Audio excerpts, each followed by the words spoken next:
సేవ కూడా. ఇప్పుడు ఎంతమంది యాక్టర్స్ ఉన్నారు, లేకపోతే పారిశ్రామికవేత్తలు ఉన్నారు, ఎవరు జనం గురించి ఆలోచిస్తున్నారు?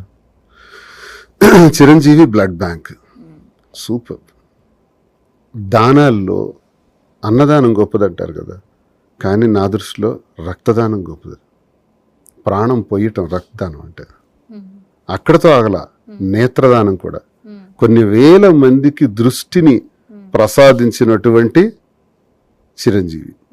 అందుకే ఆయన చిరకాలం అభిమానుల గుండెల్లో, ఈ ఆంధ్రప్రదేశ్ ప్రజల్లో, తెలుగువారి గుండెల్లో చిరంజీవిగానే ఉంటారు. శాశ్వత చిరస్మరణీయుడు చిరంజీవి. ఆయన గుప్తదానాలు కూడా చాలా చేస్తాడు, బయటపడరు. అంటే మన ఏనాడు ఆయన ఆ నోటి నుంచి ఎప్పుడైనా నేను రక్తం ఎంతమందికి ఇచ్చాను, నేత్రదానం చెప్పారండి? మనం చెప్పుకోవాలి తప్ప ఆయన ఎప్పుడు చెప్పరు. ఆయన ఎప్పుడు వాటి గురించి మాట్లాడే ప్రసక్తి లేదు, కానీ ఆయన పేరును వెళ్తుంటాయి, అవన్నీ జరుగుతూ ఉంటాయి. ఆర్టిస్టులు కూడా చితికిపోయిన వాళ్ళకి చాలా మందికి సాయం చేస్తూ ఉంటారు. చేశారని విన్నాం. ఆయన కరోనా టైంలో అయితే ఏంటి, అంతకుముందు తుఫాన్ అలాంటి సిచ్యువేషన్స్ వచ్చినప్పుడు కూడా ఆయన ఫ్యాన్స్ త్రూ, అలాగే ఆయన కూడా చాలా మందికి కూడా ఆ సహాయ సహకారాలు ఆయన ఎక్కడున్నా కూడా అందాలి అని చెప్పి చాలా సేవా కార్యక్రమాలు చేస్తూ ఉంటారంట. ఆయనకి మంచి గుణం ఉందండి, అందుకే అతను ముఖ్యమంత్రి అవ్వాల్సినాడు. అలాంటి వాడు ఆ స్థానంలో ఉండాలి. నిజాయితీపరుడు, మంచివాడు. మరి ఎందుకు భగవంతుడు ఆయనకి ఆ అదృష్టం ఇవ్వలేదో నేను అనుకుంటాను. ఆయన సెంట్రల్ మినిస్టర్ అయ్యారు అనుకోండి, కానీ వ్యక్తిగతంగా అవగలిగిన హోదా కలిగిన వాడు, మంచి మనసు ఉంది కదా, అలాంటి వాళ్ళు ఆ హోదాలకు రావాలి. మేనిఫెస్టో చేసేటప్పుడు ఆయన చేసిన ఆలోచనలు ఎన్ని చేశారు అనుకున్నారు?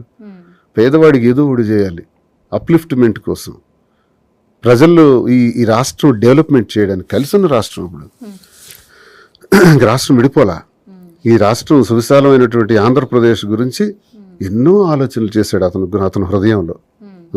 చాలా మంచి పేదవాడికి బియ్యం అందించే దగ్గర నుంచి ప్రతి ఒక్క అంశంలో కూడా బాగా ఆలోచించాడు. మేనిఫెస్టో మీద చాలా పెద్ద ఎక్సర్సైజ్ చేశారు ఆయన.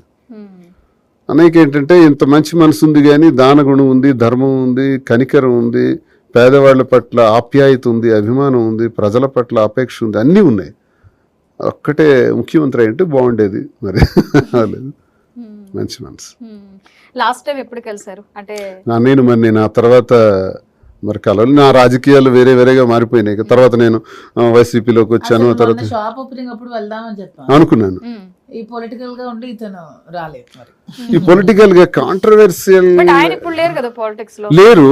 కాంట్రవర్షియల్ ఇష్యూస్ లో నేను ఇప్పుడు మంచి చెడు అని తెలుసో తెలియకో కాంట్రవర్షియల్ గా నేను కొంచెం ఎస్టాబ్లిష్ అయిపోయాను.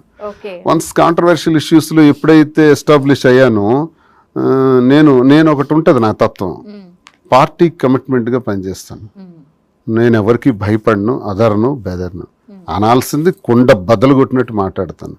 నా జీవితంలో ఎప్పుడు కూడా తప్పు చేయలేదు, అవినీతి చేయలేదు, అక్రమాలు చేయలేదు, రాజకీయాలని నేను దుర్వినియోగం చేయలేదు, అధికార దుర్వినియోగం చేయలేదు. నేనెందుకు భయపడాలి? నేను మాట్లాడతాను, ప్రశ్నిస్తాను, గట్టిగా మాట్లాడతాను. ఈ మాట్లాడే దానిలో నేను కొంచెం కాంట్రవర్సీ అయ్యాను కాబట్టి అన్నయ్యని కలవటం ఈ టైంలో కరెక్టా లేదా అని అనిపించింది నాకు. ఆయనకి ఎందుకు ఇబ్బంది పెట్టాం, లేకపోతే అన్నయ్యకి వెళ్ళి కార్డు ఇవ్వాలని చాలా ఆశపడ్డాను, కానీ కలుస్తాను, ఏదో కలుస్తాను.